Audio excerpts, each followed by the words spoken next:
This master bedroom is a teeny tiny room, and this is a 1950s bungalow and a family of four that live here. So they had limited choices as to how to renovate. Now let me tell you how this was before. Typical of many houses, still even today, this closet was actually not here. It was the closet on the adjacent bedroom on the other side. And this master bedroom, okay, be prepared for it, had one closet, and that was this one here.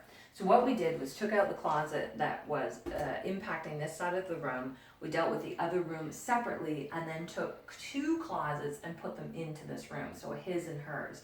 Now this is key because in master bedrooms today you really do need storage space.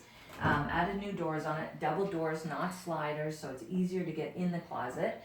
And hopefully my client doesn't mind that we're sneaking in her closet because I want to show you what we did. Hers is a little tidier than her husband's, but we won't tell anyone.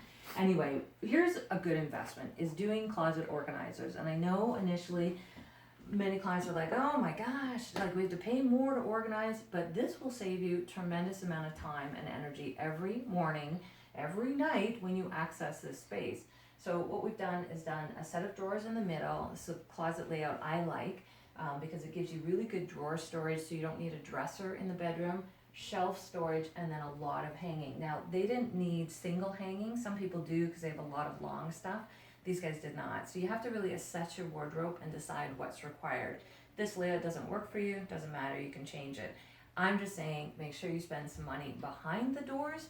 Even though it's not showy, it's one of those things that makes a big difference in terms of finishing off the space.